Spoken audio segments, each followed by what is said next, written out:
नमस्कार विद्यार्थी मित्रांनो, मी खिमराज चामोर्शीकर तुमचं सर्वांचं टेक्स्टबुक सुपर कोचिंग मध्ये स्वागत करतोय. कंबाईन ग्रुप बी आणि कंबाईन ग्रुप सी याची मुख्य परीक्षा अगदी आता तोंडावर आहे आणि या पिरियड मध्ये नेमकं सायन्सचा अभ्यास तुम्हाला कसा करता येईल किंवा कसा करायला पाहिजे आणि त्यातही कमी वेळामध्ये, कारण वेळ तर फार कमी आहे, या कमी वेळामध्ये कसे जास्तीत जास्त मार्क्स आहेत आपल्याला घेता येईल याची आपल्याला इथं परफेक्ट स्ट्रॅटेजी बनवायची आहे. कारण मला असं वाटतं की तुम्हाला 20 पैकी जर एक एक दोन दोन प्रश्न जर सोडले तर कमीत कमी 16-17 प्रश्न हे तुमचे सायन्स मध्ये बरोबर यायला पाहिजे असं मला वाटतं. कारण जो सिलेबस आहे, जो प्रिलिम सोबत ओव्हरलॅपिंगचा भाग आहे म्हणून मी म्हणतोय, आणि प्रिलिम पेक्षा इथं सोपा भाग येतो म्हणून मी हे सर्व म्हणतोय. त्यामुळे 20 प्रश्न तर येतात, पण 20 प्रश्नांमध्ये पण तुम्हाला कसे 16-17 कमीत कमी म्हणतोय मी की एवढे तर यायलाच पाहिजे, ते कसे मिळवता येईल यासाठी ऑब्वियस आहे की तुम्हाला एक प्रॉपर स्ट्रॅटेजीची गरज आहे. आपल्याला प्रॉपर अनालिसिस करावं लागणार आहे. काही घटक, काही पॉईंट्स मी तुम्हाला सांगतोय. बघा, सिलेबस कधीपासून बदललाय. मागचे 2 पेपर झाले 23 आणि 24चा. त्याचे प्रश्न काढा, प्रॉपर अनालिसिस करा, आयोग कशावर भर देतोय ते बघा, सगळं तुमचं क्लिअर होईल. आणि या पिरियडमध्ये ना प्रयत्न करा की ते भाग सुटायला नाही पाहिजे. मी हे म्हणत नाही की बाकीचे भाग करू नका म्हणून, पण ते भाग, त्या भागांवर तुम्हाला जास्त भर द्यायचा आहे, जास्त वेळ द्यायचा आहे. आय होप ही स्टडी तुमच्या लक्षात आलं असेल. पण अनालिसिस एकदा समजून घेऊ, तुमचं सगळं मुद्दा क्लिअर होईल. सर्वात आधी माझा नंबर मी इथे दिलेला आहे. काही जरी तुम्हाला क्वेरीज असेल तर यावर डायरेक्ट कॉन्टॅक्ट करा. व्हॉट्सअप ग्रुप जर जॉईन करायचा आहे तुम्हाला सायन्सचा, सेम याच नंबरला कॉन्टॅक्ट करायचा आहे. आणि टेलिग्राम चॅनल इथे दिलेला आहे. व्हॉट्सअप ग्रुपसाठी नंबर, टेलिग्राम चॅनल, टेलिग्रामला सर्च केला तर लगेच तो मिळून जाईल. सोबत इंस्टाग्राम अकाउंट आहे खिमराज चामोर्शीकर, इथं पण मी रेग्युलर कंटेंट आहे तो टाकत असतो. नक्की ते पण जॉईन करून ठेवा. बघा, आपल्याला बऱ्यापैकी माहित आहे की सायन्स कोणत्या पेपरमध्ये आहे. जो सेकंड पेपर आहे, पेपर 2 आहे, त्यामध्ये आहे. किती प्रश्न आहेत? 20 प्रश्न आहेत. प्रत्येकाला 2-2 मार्क्स आहेत, त्यामुळे 40 मार्क्स झाले. आता या 20 प्रश्नांमध्ये कशा कशावर डिवाइड आहे, तर जनरल सायन्सवर 12 प्रश्न आहेत आणि टेक्नॉलॉजीवर 8 प्रश्न आहेत. आय होप की परीक्षा आता तोंडावर येणे हे सर्व तुम्हाला माहित असेल. मी फक्त एकदा आठवण करून देतोय. आणि इथं सरळ मी लिहिलंय की तुम्हाला, हे तर म्हटलं 16-17, पण इथे मी लिहिलंय की 15 पेक्षा जास्त प्रश्न तुमचे बरोबर यायलाच पाहिजे.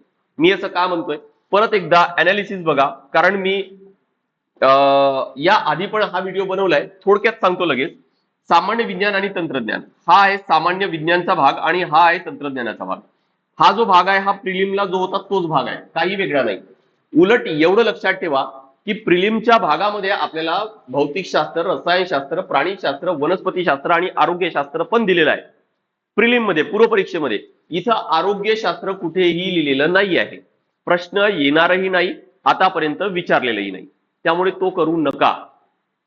अदरवाईज आपण डायरेक्ट डोळे बंद करून फक्त सामान्य विज्ञान का करा, आपण सिलेबस नीट पाहत नाही, डोळे बंद करून जातो. राईट, कोणतरी सांगितलं असतं की अरे हा करतो करतो कर, तेवढंच करतो आणि जातो. ही बाब चांगली लक्षात ठेवा. करेक्ट. आता या एवढ्या भागासाठी तुम्हाला काय करायचंय, काहीही एक्स्ट्रा करू नका. तुम्ही पूर्व परीक्षा क्लिअर केली म्हणजे हा भाग तुमचा नक्कीच झालेला आहे. करेक्ट. यासाठी फक्त आणि फक्त प्रॅक्टिस करा, दुसरं काही करायची गरज नाही. जास्तीत जास्त एमसीक्यू सॉल्व्ह करा, बस. जास्तीत जास्त एमसीक्यू सॉल्व्ह करा, बस. बाकी काही करायची तुम्हाला इथं गरज पडणार नाहीये. माझा 5:15 तासाचा सेशन असतो, तो अटेंड करा. ज्या दिवशी आरोग्यशास्त्रावरचे प्रश्न आहे ते नाही केले तरी पण चालेल, बाकीचे सगळे टॉपिक करायचे आहेत. ठीक आहे. नेक्स्ट आहे काय की जो टेक्नॉलॉजीचा जो भाग आहे, जो फक्त मेन्सला आहे. ठीक आहे. यामध्ये 2 भाग आपण म्हणू की याला आपण म्हणू रिमोट सेन्सिंग आणि याला म्हणू आपण आयसीटी, म्हणजे इन्फॉर्मेशन अँड कम्युनिकेशन टेक्नॉलॉजी. आता या भागाचा अनालिसिस किंवा प्रश्न पाहिल्यानंतर मी तुम्हाला एवढं नक्की सांगतो, हा कोणत्या भागावर किती येणार मी पुढे डिटेल अनालिसिस घेणार आहे. या भागाला कसा अभ्यास करायचा आहे, तर टेक्नॉलॉजीच्या भागामध्ये पीवायक्यू वर भर द्या. मागच्या 2 वर्षाचे पीवायक्यू आहे ते सगळे करायचे आहेत. तिथून अंदाज आपण आता घेऊ की कोणत्या याच्यावर करायचंय. पण मी जेवढं नोटीस केलंय, म्हणजे जेव्हापासून मी एमपीएससी ची परीक्षा दिली आणि त्यानंतर मग शिकवणं पण सुरू केलं, मी हे नोटीस केलंय की जो भाग फक्त मेन्सला आहे ना, तिथं रिपिटेशन जास्त आहे. तिथं रिपिटेशन, प्रश्नांचं रिपिटेशन जास्त आहे. त्यामुळे या टेक्नॉलॉजीच्या भागामध्ये प्रश्न रिपीट होण्याची शक्यता जास्त असते. म्हणून पीवायक्यू एनी हाऊ तुम्हाला करायचे. पण हे मागच्या 2 वर्षाचेच करायचेत का, तर नाही. थोडेसे जुने, म्हणजे राज्यसेवा जो जुना पॅटर्न आहे त्याचे पण पीवायक्यू आहेत. या स्पेसिफिक या 2 टॉपिकचे उचलायचे आणि तेवढेच करायचे. ठीक आहे. हा, जे आता पुढे तुम्हाला बॅच बद्दल वगैरे पण सांगणार आहे फार कमी किमतीमध्ये, त्यामध्ये मी त्यावरच फोकस करणार आहे. का, कारण कमी वेळेमध्ये जास्त मार्क्स कसे मिळवायचे याची स्ट्रॅटेजी आपण मी इथं डिस्कस करतोय. यासोबत बॅच मध्ये पण त्याच गोष्टी होतील. त्यामुळे प्रॉपर स्ट्रॅटेजी लक्षात ठेवा. सोबत हे तर सांगितलं मी तुम्हाला की इथं रिपिटेशनचा भाग जास्त आहे किंवा बऱ्याचदा पीवायक्यू रिपीट होतात. पण इथं लक्षात ठेवा की हा जो भाग आहे ना, जो पूर्व परीक्षेला पण आहे, पूर्व परीक्षेपेक्षा या ठिकाणी मुख्य परीक्षेमध्ये प्रश्न आहेत ते सोपे पण येतात. परत हा पण माझा स्वतःचा ऑब्झर्वेशन आहे. त्यामुळे मला नाही वाटत की या 12 पैकी यावर भागावर 12 प्रश्न विचारलेत ना, तर या 12 पैकी तुम्हाला 10 तर मिळायला पाहिजे. कारण जो बायोलॉजिकल क्लासिफिकेशन आहे, सजीवांचे वर्गीकरण आहे, तो फार अनसर्टेन भाग आहे, अनिश्चित भाग आहे. त्यावर जे एक्झाम्पल विचारतात ते प्रत्येकाला येईलच अशी गॅरंटी नाही. त्यामुळे तसा 1-2 प्रश्न सुटू शकतो. त्यामुळे मला असं वाटतं की यापैकी तुम्हाला 10 प्रश्न तर यायलाच पाहिजे. इथं म्हटलं की रिपिटेशन आहे, 2च टॉपिक आहे, मागचे पीवायक्यू करा तर तुमचं होऊन जातो. त्यामुळे चला आपण मी पण म्हणतो की यामधले पण 2 प्रश्न गेलेत, 8 पैकी इथं पण 2 गेलेत, इथं पण 6 यायला पाहिजे. म्हणजे 10 आणि 6 असे 16 प्रश्न मला असं वाटतं की तुम्हाला बरोबर यायला पाहिजे. एवढे जर घेतलं ना तर GS2 मध्ये असं समजा की हा जो पेपर 2 आहे ना, पेपर 2 मध्ये चांगले मार्क्स नक्की मिळतील म्हणून. करेक्ट. आता बघा प्रॉपर एक मायक्रो अनालिसिस आपण करून घेऊ, जिथून तुम्हाला ना या प्रत्येक भागाचा सगळं डिटेल कच्चा चिट्टानं सगळं समोर ठेवतो मी तुम्हाला. बघा, ग्रुप बी आणि ग्रुप सी 2023 पण आणि 2024 पण. ग्रुप बी 2023 बायोलॉजीचे 6 प्रश्न, फिजिक्सचे 2 प्रश्न, केमिस्ट्रीचे 4 प्रश्न, टेक्नॉलॉजीचे 8 प्रश्न. हे तर फिक्स आहे की यावर 12 प्रश्न येतील म्हणून. ठीक आहे. पण जास्त प्रश्न इथं कोणावर आहे? बायोलॉजीवर आहे. आणि सिलेबस पण तसाही मोठा आहे. पण एक नोटीस करा, त्यामध्ये पण आता आपण परत क्लासिफाय केलं मी की कोणत्या टॉपिकवर विचारलं. बायोलॉजिकल क्लासिफिकेशन 5 प्रश्न हायलाइट करा, मार्क करा, नोट करून ठेवून द्या. यावर प्रश्न येणार म्हणून येणार. 1 नाही, 2 नाही, 3, 4, 5 किती येऊ शकतात. हा असा टॉपिक आहे. मला माहित नाही की आयोगाला काय प्यार आहे का काय आहे या टॉपिक सोबत. म्हणजे राज्यसेवा घ्या, कंबाईन घ्या, पूर्व परीक्षा घ्या, मुख्य परीक्षा घ्या, प्रश्न असतच असतो. त्यातल्या त्यात आहे काय की तो भाग न फार अनसर्टेन आहे. अनसर्टेन काय, अनिश्चितता खूप जास्त आहे. काही भाग हा निश्चित आहे, काही भाग अनिश्चित आहे. निश्चित भाग म्हणजे कोणता की जो थेरॉटिकल आहे.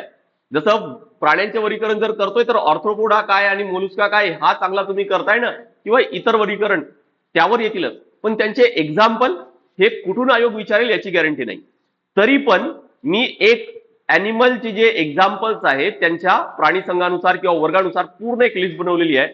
ती जर तुम्हाला हवी असेल, कारण अनिश्चितता तर आहे, जास्तीत जास्त एक्झाम्पल आपल्याला पाठ करावं लागेल. त्यामुळे एक सगळे एक्झाम्पल स्टेट बोर्ड, एनसीआरटी किंवा इतर अजून कोणते सोर्सेस आहेत, आयोगाचे प्रश्न आहेत, हे सर्व मिळून एक लिस्ट बनवलेली आहे. ती लिस्ट पाहिजे असेल तुम्हाला तर माझ्या नंबरला, या नंबरला नक्की मेसेज करा. मी तुम्हाला त्याची लिंक आहे ते शेअर करून देणार. 8793382448. काय म्हटलं, हा टॉपिक व्हेरी इम्पॉर्टंट. मुख्य परीक्षेमध्ये बघा की त्या एका टॉपिकवर किती किती प्रश्न विचारतायत. दुसरं विचारलं काय तर बॉटनी, परत याला पण स्टार मार्क करा. कदाचित एकच प्रश्न विचारेल, पण आपण 4 पेपरचा अनालिसिस घेतोय ना, तर 4 पेपरमध्ये तुम्हाला लक्षात येईल की 2-3 पेपरमध्ये बॉटनीवर प्रश्न आहे. बरं, बॉटनीमध्ये पण तुम्हाला सांगतोय की प्लांट हॉर्मोन चांगलं करा. ठीक आहे, प्लांट हॉर्मोन चांगलं करा. दिस इज व्हेरी इम्पॉर्टंट. हे अनालिसिस करा, हा अभ्यास करा. काय 5 हॉर्मोन तर आहेत, पाठ करून ठेवून द्या. काय 1 लाईनर तर प्रश्न येत आहेत, बरोबर. त्यामुळे हे जे आहेत ना बायोलॉजीचे प्रश्न हे तुमचे मोस्ट ऑफ द सॉल्व्ह होतीलच. फिजिक्स मध्ये थोडंफार मी चेंज होताना पाहतो, पण जनरली बघितलं की sound, light, electricity and unit and measurement या टॉपिकवर थोडे जास्त प्रश्न आहेत. कोणकोणते म्हटलं मी फिजिक्स मध्ये, साऊंड, लाईट, इलेक्ट्रिसिटी आणि कोणतं युनिट अँड मेजरमेंट हे टॉपिक. जसं या 2023 मध्ये ग्रुप बी मध्ये विचारले साऊंडवर एक, लाईटवर एक. केमिस्ट्रीमध्ये 4 प्रश्न विचारले. इथं पण या टॉपिकला स्टार मार्क करा. बघा मी इथं स्टार मार्क करून देतोय, हे स्टार मार्क करा. रेडिओ ऍक्टिव्हिटी यावर फ्रिक्वेंटली प्रश्न आहेत. 4 पैकी इथं पण तुम्हाला 2-3 पेपरमध्ये मिळेल. केमिस्ट्री इन एव्हरीडे लाईफ मला वाटतं की या एकाच टॉपिक मध्ये आहे, पण चक्क 3 प्रश्न विचारून घेतले. ठीक आहे. आणि टेक्नॉलॉजीमध्ये बघा, आता नीट समजून घ्या टेक्नॉलॉजीमध्ये काय सांगतोय. रिमोट सेन्सिंगवर 1 प्रश्न, एरियल फोटोग्राफीवर 2 प्रश्न, आयसीटीवर 4 प्रश्न, करंट अफेअर्सवर 1 प्रश्न. इथं मार्क करा एरियल फोटोग्राफी आणि आयसीटी, हमखास प्रश्न. आणि पूर्ण 8 पैकी सगळ्यात जास्त प्रश्न त्या 2 टॉपिकवर. हे चांगले मार्क करा. ठीक आहे. बघा मी काय काय मार्क करून दिलंय, मी तुम्हाला परत इथे सांगतोय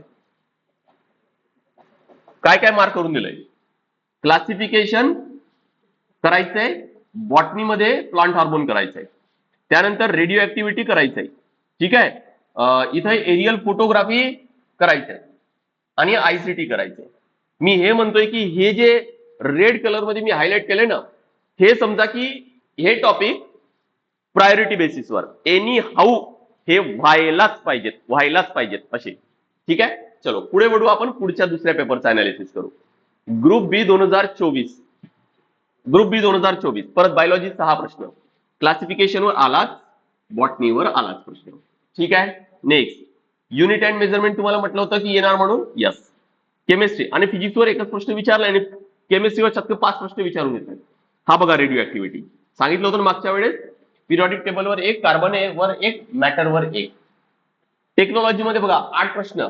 मी तुम्हाला तिथं काय 2 मार्क करून दिले होते, एरियल फोटोग्राफी आणि आयसीटी 2 आणि 4. त्या पेपरमध्ये पण 2 आणि 4. रिमोट सेन्सिंग वर 1, जीआयएस वर 1. बरोबर, नोट केले सर्वांनी. नेक्स्ट ग्रुप सी 2023 मध्ये बघा आता परत बायोलॉजी मध्ये 6 प्रश्न, पण classification fix, botany fix.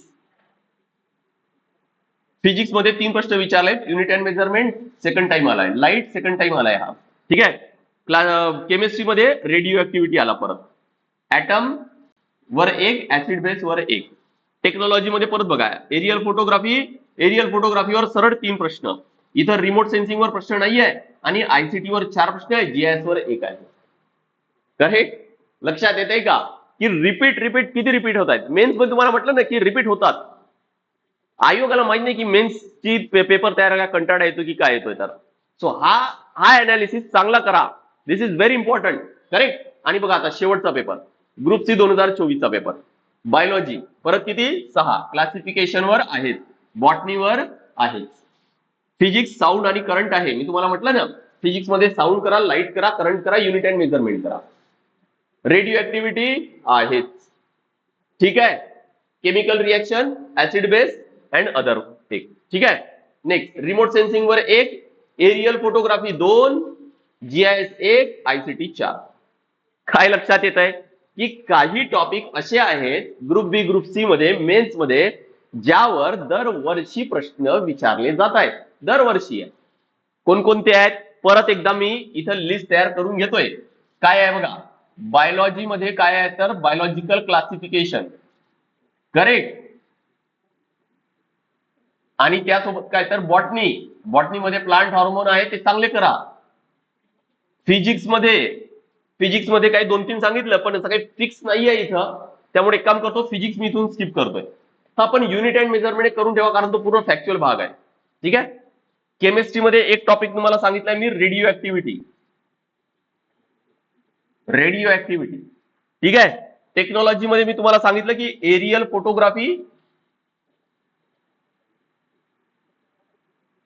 Photography आणि आयसीटी. ऑल क्लिअर, समजलंय हा पूर्ण अनालिसिस. आय होप की हे तुमचं सर्वांचं क्लिअर झालं असणार की हे असे टॉपिक आहे की ज्यावर हमखास प्रश्न येतो म्हणून. राईट, चला आय होप की क्लिअर झालं असेल. याच पद्धतीने अभ्यास करा आणि याच पद्धतीने आपण बॅच मध्ये सुद्धा कव्हर करणार आहोत. बॅच कोणती तर आपण जे आता मेन्सचे बॅच जी सुरू केलेली आहे आणि त्यामध्ये तुम्हाला ज्या सब्जेक्टचा कॉम्बो पाहिजे तो निवडता येईल. बरोबर, त्याची मी माहिती सांगतो, पण आधी राज्यसेवा 2026चा जो प्रिलिमचा प्लॅन आहे तो बघा की आता आपले ऑफलाईन सेशन सुद्धा पुण्यात होणार आहेत. दर शनिवारी ऑफलाईन सेशन होणार, दर रविवारी टेस्ट होणार. ऑफलाईन सेशनचा टाइम आहे काय 9 ते 6 चा आहे आणि रविवारी काय तर कॉम्प्रिहेन्सिव्ह टेस्ट होणार. ज्या वेळेला आयोगाचा पेपर होतो त्याच वेळेला असणार आहे. ठीक आहे, पहिला पेपर 11 ते 1, दुसरा पेपर 3 ते 5. इथून पुढचे जे 3 रविवार आहेत ते, आणि चौथ्या रविवारी तर मग तर काय तर पेपरच आहे, आयोगाचाच पेपर आहे. त्यामुळे एक प्रॉपर प्लॅन इथं तुम्हाला मिळत आहे. प्रॉपर रिव्हिजन सेशन इथून तुमचा होईल सगळे विषय आणि दिवसभर होणार आहे बरं का, सकाळी 9 ते सायंकाळी 6 वाजेपर्यंत. राईट. दुसरं आहे काय की राज्यसेवासाठी आपल्याकडे स्वराज्य बॅच आहे. बेसिक पासून आपण सर्व इथं कव्हर करू. सर्व क्लासेस तुमचे लाईव्ह होतील, अनलिमिटेड रेकॉर्डेड सेशन पाहता येईल. एकमेव बॅच तुम्हाला लाईफ टाईम साठी मिळत आहे, कोणतंही त्यामध्ये बंधन राहणार नाही. 18 बुक्स तुम्हाला घरपोच मिळतील. क्लासमध्ये पीडीएफ नोट्स आहेत, करंट अफेअर्स आहेत, ह्या सर्व अभी कव्हर होणार. भरपूर डिस्काउंट, नो कॉस्ट ईएमआय तर आहेत. माझ्या नंबरला डायरेक्ट कॉन्टॅक्ट करायचंय, इथं दिलेलं आहे. नेक्स्ट आहे काय की कंबाईनची सुद्धा आपल्याकडे बॅच आहे. त्याचे फीचर्स तुम्हाला स्क्रीनवर दिसत आहेत आणि आपल्याकडे प्रत्येक विषयासाठी डेडिकेटेड फॅकल्टी टीम सुद्धा आहे. ही बॅच पण फार कमी किमतीमध्ये अवेलेबल आहे. बॅचच्या माहितीसाठी फायनल फीस किती आहे आफ्टर डिस्काउंट, दर महिन्याला किती भरावं लागेल, ते माझा याच नंबरला कॉन्टॅक्ट करा. आणि जे तुम्हाला म्हटलं आता की मेन साठी जे कॉम्बो आहेत ते कोणते आहेत बघा. जर तुम्हाला सर्व विषय जर चांगले अभ्यास करायचे असेल तर फक्त 999 ला आहे, फक्त 999. जर तुम्हाला टेक्निकल जो भाग आहे, एक तर सायन्सचा रिमोट सेन्सिंग आणि आयसीटी, आणि दुसरं काय तर आरटीआय, आरटीएस आणि एन्व्हायरमेंट, तो जो भाग आहे तो करायचा आहे तर फक्त 399 ला आहे. आणि मराठी इंग्लिश जर करायचं असेल तर 699 आहे. करेक्ट, इथं माझा नंबर दिलेला आहे, मला यावरच डायरेक्ट मेसेज करा. आणि ऍडमिशन करताना कोणत्याही कॉम्बोसाठी, कोणत्याही म्हणतोय मी, तर हा जो कुपन कोड आहे हा नक्की वापरा, कॅपिटलमध्ये खिमराज सर. यामुळे काय होणार की तुम्हाला ही जे डिस्काउंटेड रेट आहे त्यामध्ये तुम्हाला बॅच मिळेल. अदरवाईज एवढ्या किमतीमध्ये बॅच मिळणार नाही, कारण प्रत्येक बॅचची फीज, ओरिजिनल फीज आहे ती वेगळी आहे. आय होप की क्लिअर झालं असणार. नक्की हा अनालिसिस चांगलं लक्षात ठेवा आणि प्रायोरिटी डिसाईड करा, कारण तिथूनच रिझल्ट येणार आहे. चला तर नेक्स्ट सेशनला भेटूया आपण. This is all from my side. Thank you very much.